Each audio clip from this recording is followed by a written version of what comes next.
एक महिला लगभग 2 साल से गायब चल रही थी। उसके पति ने उसको ढूंढने के लिए तमाम वो प्रयास किए थे जो एक व्यक्ति कर सकता है। सन 2006 से गायब थी। सन 2008 जब आता है तो एक व्यक्ति का उसके पास अचानक ही फोन पहुंचता है। कहता है कि साहब, आप जिसको तलाश कर रहे हैं ना, वो महिला मैंने बस स्टैंड पर खड़ी हुई देखी है। इतना फोन आना था, वो व्यक्ति दौड़ता हुआ पुलिस स्टेशन पहुंचता है। पुलिस स्टेशन में जाने के बाद कहता है कि साहब, जिसको हम तलाश कर रहे हैं वो बस स्टैंड पर खड़ी है। पुलिस भी और व्यक्ति भी और आसपास के लोग भी बस दौड़ते हुए बस स्टैंड की तरफ जाते हैं और जाकर देखते हैं तो उस महिला को जैसे ही पुलिस ने पकड़ने की कोशिश की है तो सैकड़ों लोगों का जमघट वहां पर लग जाता है। उस महिला की वहां महिला पुलिस कर्मियों के माध्यम से तलाशी ली जाती है। उसके पास एक पोटली थी और जब उस पोटली को खोलने की कोशिश की जाती है तो उसके अंदर से बहुत सारे आभूषण थे।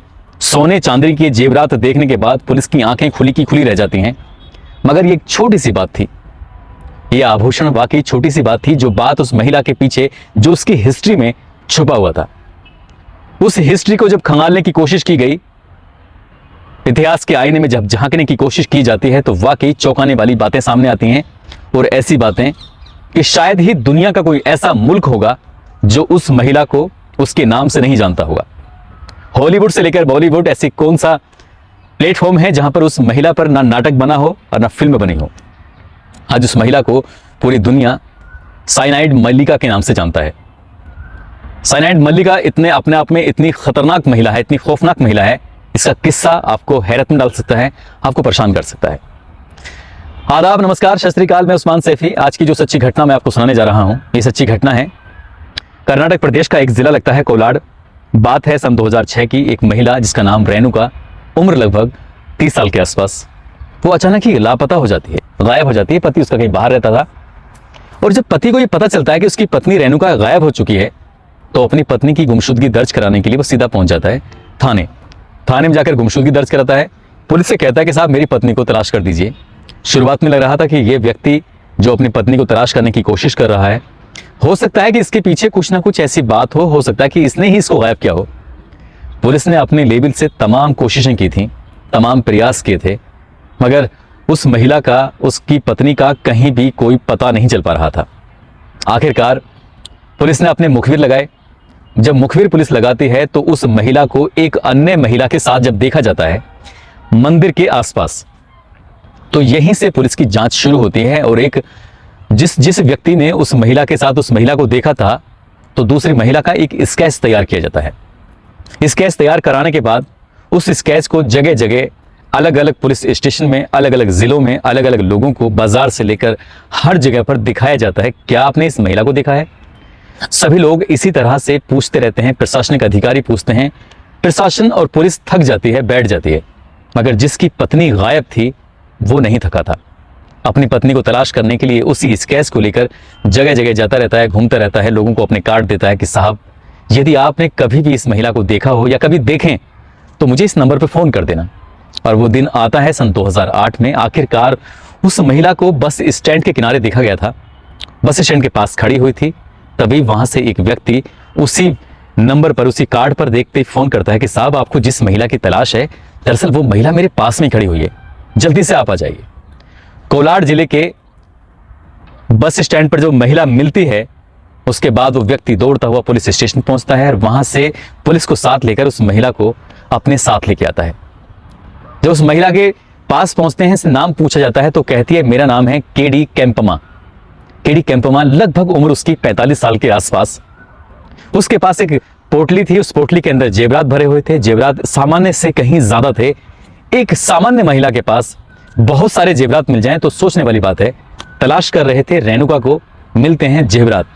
जब उसे थाने लेके जाया जाता है, उससे पूछताछ की जाती है, उससे बातचीत करने की कोशिश की जाती है, तब वो महिला वाकई चौंकाने वाले खुलासे करती है। और वैसे खुलासे करती है कि इस बात की गूंज आज अखबार, टेलीविजन, सोशल मीडिया, गूगल, कहीं भी आप देख लीजिए, उसका नाम केडी केम्पमा बहुत ही सुर्खियों में आता है। दरअसल कहानी शुरू होती है उस महिला की।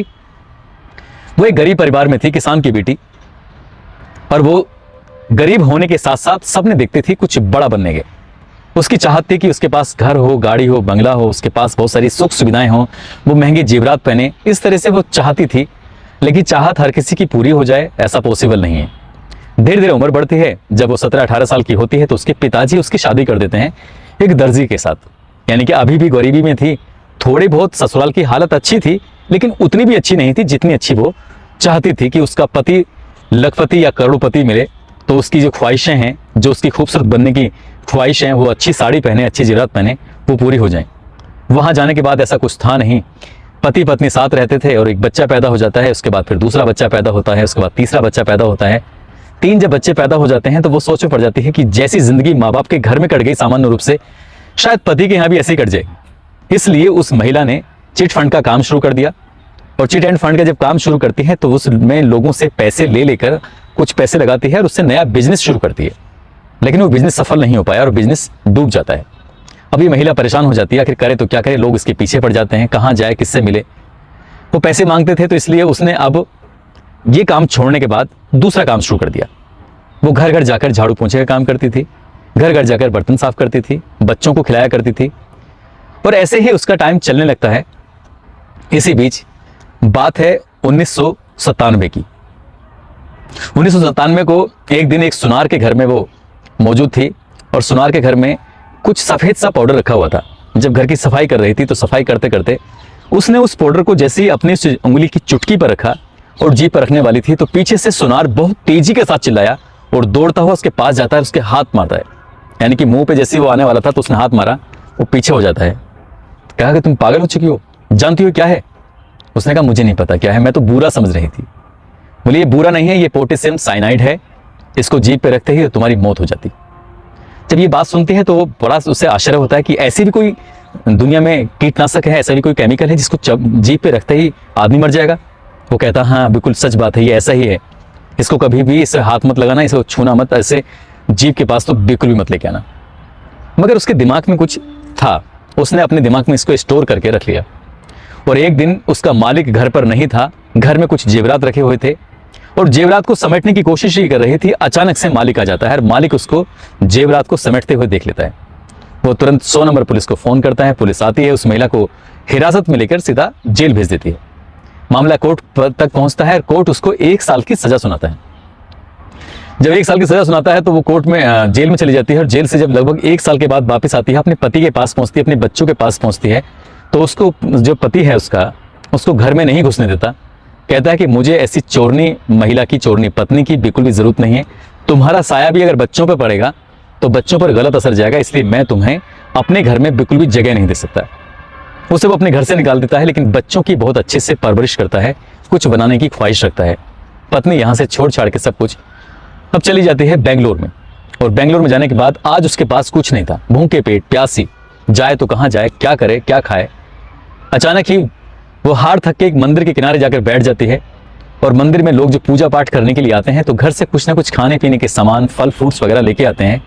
जो आ रहा था उस महिला को कुछ ना कुछ दे रहा था। उससे खाने के बाद उसने अपनी जो पेट की आग थी उसको शांत किया और उसने ऊपर वाले का शुक्रिया अदा किया। अब उसका जो घर था, अब उसकी जो नई मंजिल थी वो मंदिर बन जाता है। मंदिर में वो बैठी रहती है, कोई ना कोई आता था, उसको कुछ ना कुछ देता था, वो खाती थी और अपना वक्त आगे गुजरने लगता है। लेकिन मंदिर के अंदर उसने 2 अलग अलग चीज देखी थी। या तो मंदिर के अंदर बहुत अमीर व्यक्ति आता है या मंदिर के अंदर कोई ऐसा व्यक्ति आता है जिसको भगवान की बेहद जरूरत है। जब हम कभी परेशानी में होते हैं, दिक्कत में होते हैं तो हम अपने भगवान को, कोई अल्लाह को, कोई खुदा को, कोई वाहेगुरु को, कोई ईश्वर को, कोई गॉड को ऐसे याद करता है ताकि उससे मांगेगा तो मिल जाएगा। लोग आते थे अपनी फरियादें ले लेकर मंदिर में और ऐसे ही लोगों को उसने अपना दोस्त बनाना शुरू कर दिया। और जब दोस्त बनाना शुरू कर दिया तो पहली ऐसी दोस्त थी उसकी, बात है 19 अक्टूबर 1999 की, ममता राजन। 30 साल की उम्र थी, उसको बच्चे पैदा नहीं हो रहे थे, बेहद परेशान थी। जब इसके पास बैठी है तो यानी कि केडी कैंपमा जो है वो महिला अब उसको मंदिर के तौर तरीके, पूजा कैसे होती है, कैसे बात करते हैं, ये सब सीख चुकी थी। ममता राजन इससे बात करती है और बात करने के बाद वो कहती है कि तुम किसी परेशानी में हो, नाम नहीं लेती, कि तुम किसी परेशानी में, कहती है कि अम्मा जी मेरे बच्चे पैदा नहीं हो रहे, मुझे बहुत दिक्कत है, परेशानी है। तो कहती है तुम परेशान क्यों होती हो, मैं एक पूजा करूंगी और पूजा करूंगी तो तुम बिल्कुल ठीक हो जाओगी और तुम्हें एक नहीं कई बच्चे होंगे। इतना कहना था कि ममता की खुशी का ठिकाना नहीं था। उसने कहा मुझे क्या करना होगा। उसने कहा, केडी कैंपमा बोली कि इसके लिए मुझे एक विशेष पूजा करनी पड़ेगी। ममता जी इसके लिए आपको एक दिन निर्धारित करना है आपको आना है, वहां पूजा करनी है और आपको पूरा श्रृंगार करके आना है। अच्छे से कपड़े पहनने हैं, घर में जितनी भी जेवरात ज्वेलरी है उसको पहन के आना, और जितना भी सज सकती हो सज के आना। आप पैसे भी लेके आना। जैसे बताया गया था केडी कैंपम्मा ने, वैसे ही ममता राजन करती है। और मंदिर के पीछे एक अहाता था, काफी दूर थोड़ा सा जंगल का जो एरिया था, वहां जाकर ये दोनों रात के लगभग 8-9 बजे के आसपास अब पूजा करते हैं। वो कहती है कि मैं पूजा करूंगी और तुम्हें सिर्फ आंखें बंद करके महसूस करना है, जैसा मैं कहती हूं वैसा करना है। पूजा की सामग्री का सामान लाया जाता है, सामान रख दिया जाता है, हवन शुरू हो जाता है, वो मंत्र पढ़ती है और उसके अंदर सामग्री डालना शुरू कर देती है। ये जो प्रोसेस लगातार चल रहा है, चलते चलते एक लोटा रखा हुआ था और उस लोटे के अंदर पानी था। वो कहती है कि ममता, इस लोटे के अंदर पानी है, उस पानी को पी जाओ और तुम्हारे पेट के अंदर जो बच्चे पैदा ना होने वाली जितनी भी समस्याएं, दिक्कतें हैं, वो सब खत्म हो जाएंगी और तुम अब आराम से मां बन सकते हो। आंखें बंद थी, उस लोटे के जो पानी था, उस पानी को जो पीती है तो पीते ही वो हमेशा हमेशा के लिए इस दुनिया को अलविदा कह के चली जाती है। दरअसल उसके अंदर, उस पानी के अंदर पवित्र जल, जो उसने कहा था कि इस पवित्र जल को पीने के बाद तुम्हारी सारी दिक्कतें परेशानी खत्म हो जाएंगी, उसमें उसने पोटेशियम साइनाइड मिलाया था। और वो पोटेशियम साइनाइड उसने उसी सुनार के घर से इकट्ठा किया था। बाद में और सुनारों के यहाँ उसने काम करना शुरू कर दिया था। ऐसे ही जहां जहां सुनारों के यहाँ काम कर रही थी, वहां से उसने पोटेशियम साइनाइड को उसने किसी तरकीब से अपने पास इकट्ठा करके रख लिया था और उसकी अब जो जरूरत थी वो पूरी करनी उसने शुरू कर दी। और पहला उसने अपना जो शिकार बनाया था 19 अक्टूबर 1999 को, ममता राजन, जिसकी उम्र 30 साल, जिसको बच्चे की चाहत थी। शुरुआत होती है, उसके ऊपर जितना भी जेवरात थे, लाखों रुपए की जेवरात उसने अपने कब्जे में ले लिए और वो अपना कांड किया और वहां से दूर चली जाती है। वो बेंगलोर के किसी दूर अलग मंदिर पे जाती है और वहां फिर बैठ जाती है और बैठने के बाद फिर एक नया शिकार उसके जाल में फंस जाता है। नाम था उसका यशोधम्मा। दरअसल इसकी बेटे की शादी नहीं हो रही थी। अपनी बेटे की शादी को लेकर ये महिला बहुत ज्यादा परेशान थी। 50 साल के आसपास इस महिला की एज रही होगी और इसने वैसे ही जैसे ममता को मारा, पूजा की सामग्री मंगाई, सामान मंगाया, एक अलग इलाके में जंगल से के एरिया में लेके जाती है, वहाँ पूजा करती है, वो लोटे में पानी रखा और उसको पिलाया, उसको भी मार दिया। जब भी किसी को बुलाती थी उसको पूरी तरह से तैयार करती थी और कहती थी कि मैं एक आपको पवित्र जल दूंगी, उस पवित्र जल को पीने के बाद तुम्हारी सारी मनोकामनाएं पूरी हो जाएंगी। इसी तरह से उसने दूसरा शिकार किया। तीसरा शिकार उसने मुनि अम्मा का किया था। उसे अस्थमा की बीमारी थी, ऐसा कोई डॉक्टर नहीं था जहां उसने इलाज नहीं कराया, लेकिन वो गरीब घर से थी, थोड़ा बहुत उसके पास ज्वेलरी थी और उसके साथ भी उसने वैसे ही काम किया। चौथा केस था पिलामा और ये विश्वनाथ मंदिर के पास उसने उसके साथ ऐसा है बिल्कुल वैसा का वैसा डिट्टो उसने काम किया। पांचवा शिकार था उसका तागबैनी, जो कि 30 साल की थी, वो भी मां नहीं बन पा रही थी। और छठा शिकार थी उसकी रेणुका। यानी कि उसने 1999 से ये कहानी शुरू की है और 2003 तक उसने लगभग 5-6 मर्डर कर चुकी थी। इसके बाद 2 साल या 3 साल ये बिल्कुल शांत रहती है और अपनी एक आरामदायक जिंदगी बिताती है। तब इसको 2006 में मिलती है रेणुका कोलाड जिले में रहती थी और उसको भी ये बिल्कुल उसी तरकीब से, उसी तरह से मारती है जिस तरह से इसने ममता को मारा था। दरअसल 6 कत्ल जो होते हैं इन 7-8 सालों में, इनका पुलिस को रिकॉर्ड मिल जाता है।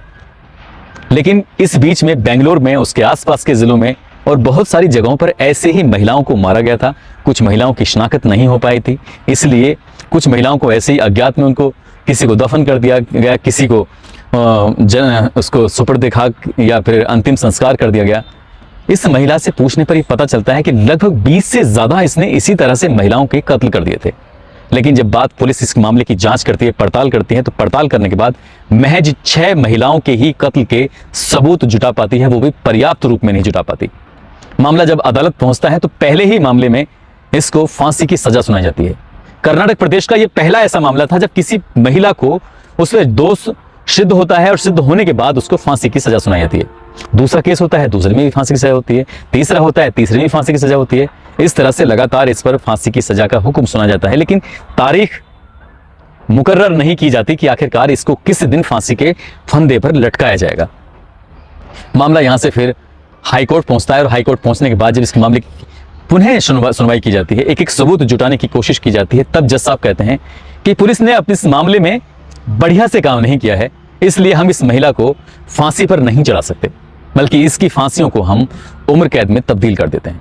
और ये वैसे ही होता है, इसकी फांसी को उम्र कैद में तब्दील कर दिया जाता है और तब्दील करने के बाद ये महिला आज भी बेंगलोर की जेल के अंदर सड़ रही है।